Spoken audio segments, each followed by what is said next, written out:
The blood test that your medical doctor orders, I don't care if they're an endocrinologist, internist, it doesn't matter. It's very specific on a few things. It's specific on blood sugar maybe, and it's just glucose. And if you have diabetes, maybe they might do a hemoglobin A1C, which is a 3 to 6 month average of your blood sugar. And they might do a mean glucose plasma as well if they're really sharp. But typically they focus on liver enzymes, they focus on kidney glomerular filtration rate, they focus on cholesterol. Why do they do that? Well, because of the fact that, there's drugs for those things.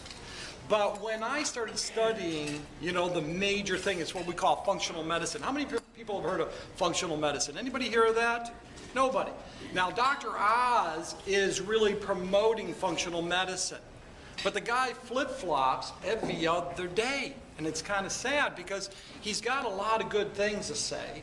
And if you listen to him, you get overwhelmed, you get confused, and now you got about 1,000, 2,000 different supplements or herbs or things around the house. Why? Because it is like a condition-specific nutrient. Well, it's not about that. It's really about harmonizing the body, getting the body working and functioning properly. So I'm going to give you a little example. I had a patient come in, and she had Hashimoto's, autoimmune thyroid. She was on one of the statin drugs, and one of the statin drugs, things that happen is people start to get burning sensations, weakness, numbness, all kinds of things going on, especially in their lower extremities. The statin drug is, really bad news, and if you want to get more research on that, as far as this flight surgeon, he went ahead and developed a site called spacedoc.net, SPACEDOC.net. And he was on that drug for a period of time, and it caused him almost to go in an amnesia state. He went back to his medical doctor. He's already a medical doctor. The medical doctor said, well, that's not likely the drug, no problem. Well, he went off it for a while, recovered. His cholesterol was high, so they put him back on the drug. Same thing happened again. Same thing. There is no such a thing as a drug not having some sort of reaction within the body. It would not be a drug without a reaction. Our job is looking at things from a functional medicine standpoint, is putting the pieces of the puzzle together.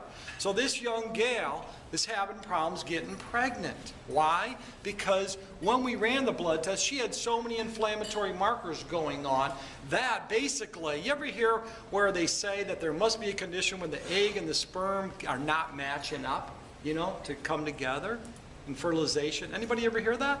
Yeah.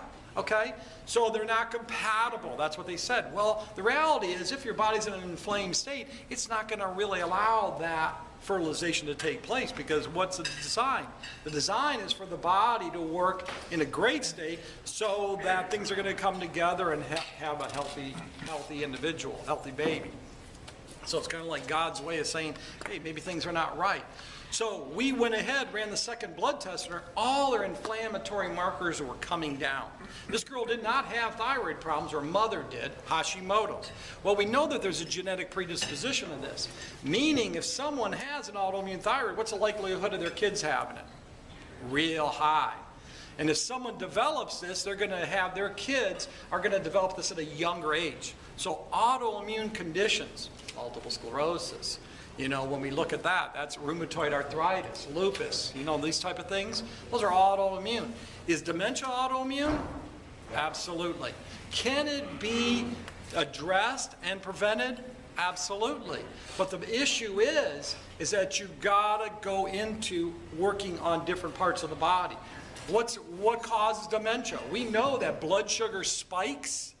Any blood sugar spike in the foods that you eat, boom, attack the brain. We know that high cortisol also has that effect on that. We know aluminum, that's always a tough word for me to say. Aluminum, right? Well, do you know that they're spraying the skies with aluminum? Do you know that? You ever hear of those trails, chemtrails? Russell Blaylock, MD, neurologist, go on YouTube and you can Google that. Pretty interesting what they're doing, and that's coming down into us. They're trying to work with this global warming thing. They're trying to alter that. So in our practice, it's all about helping people to get their genetic makeup, their DNA healthier so that they can be healthier. Whether it's with blood tests, which we always, start with, we do food sensitivity, food allergy tests. We only do certain tests because it's all about the reaction. A lot of these, you've heard of these tests where they do an IgE test, where they do a scratch test. Those aren't good enough. When we talk about gluten, gluten is done medically by the serum. It is not good enough. It is too many false negatives. Why? Because by the time anybody has that sensitivity showing up, by the time they have celiac showing up, they're in a full-blown state. I had a patient come in yesterday. She's got a thyroid issue, and she's been a mess. She's gone gluten-free because she thought, you get on the internet. She's gone gluten-free, I think, for several years now. Come to find out in the consultation, her daughter was diagnosed as celiac. Now, celiac is the autoimmune component of that. And I said, wow, well, you expect that she's going to be, having this reaction as well, the mother. But I said, is the whole family gluten-free? The son and her husband? No, they're not. I said, why not? This is a genetic thing. It takes two people to make this and create this. Why isn't the whole family? Just because they're not showing up these things, it doesn't mean that they don't have the sensitivities. So we look at, one, sensitivity, because the sensitivity is a big thing. When I ran this testing on myself 10 years ago, I had the sensitivity issue. Why did I get into this? My cousin developed multiple sclerosis at a very young age. He had a young family of 2 kids, and it was a progressive, non-remissive form of MS. He ended up losing his wife and kids, of course, because, she moved on, unfortunately. He went into a wheelchair, died at the age of like late 40s, early 50s. Another cousin ended up with non-Hodgkin's lymphoma. Why? Well, her dad, and this is in the early days, was spraying chemicals all around the pool back in Michigan. Around the pool. You remember that? Like the fog, those mists that killed bugs? Mamma mia. Not a good thing. See, we think that it's a better thing with all the chemicals in the environment. It is bad news. Do you know Agent Orange is still being used on crops? Do you know what that has done genetically to the Vietnam individuals and their kids? It is horrendous. Oh my gosh, it's really scary.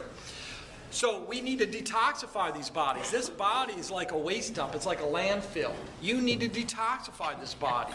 I run tests to go ahead and identify where you are on the antioxidant level. Is that a good thing? Antioxidants, absolutely. And where you are on the free radical. If we have high antioxidants below free radicals, we're in a pretty darn good state of health. But if we get the free radicals moving up, what do we have now? We have dementia, we have autoimmune conditions, we have all kinds of debilitating conditions, we have arthritis, we have the inflammatory response. When you talk to doctors in the field of health and wellness, I'm not talking about, the regular GPs or MDs out there. I'm talking about doctors that are progressive as far as integrative medicine. Everything begins with inflammation. Everything. And that's what you got to get at. Questions? How do you get out your inflammation? Well, that's where you start running tests. That's where, we usually start with a blood test. It was like the gal that came in. What did she have with this Hashimoto's? Well, she had thyroid tests. Big deal. There wasn't even the full panel of the thyroid. Okay? They did the TPO. TPO is one of the thyroid antibodies to say, okay, you do have an autoimmune attack because the thyroid's bursting out with these antibodies. But many times, I don't run just TPO because there's the other antibody test on thyroid, TGB. Well, 70% of the time, it will affect the TPO. So medically, that's all they do. But how about the other 30% that might be affected? Why not find out? Why not run another test, which is going to cost maybe $15 or $20 more? But understanding and looking at the whole picture of the thyroid, because there's only one reason why people should be on the thyroid medication, and that's where the pituitary is not really communicating to the thyroid. That's very rare. Yeah, I've been on it for 20 years. Yeah. So, it's kind of interesting because I've had patients that have had thyroid cancer, their thyroid's completely removed, and they have to be on some form of thyroid hormone.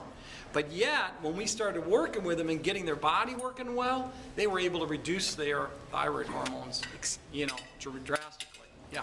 Regarding high cholesterol, do you believe that high cholesterol is a good indicator of heart disease, and if you do, what can be used aside from statin drugs to lower it? Well, you don't go by just cholesterol. It was like this young gal. She had a cholesterol level of 219. Okay, that would be considered high. But the biggest thing is her triglycerides were almost too low. Okay, her HDL was high, her LDL was relatively low, so you got to look at the whole picture. It is not an indicator by itself because you got to look at the inflammatory markers like homocysteine, like fibrinogen, because those are the clotting factors. If we have those things, you know, high cholesterol, high triglycerides and all that, and then you got high homocysteine and high fibrinogen, yeah, you're a walking time bomb. Stroke, heart disease, those type of things. But those can be reversed. Any questions at all? That's it.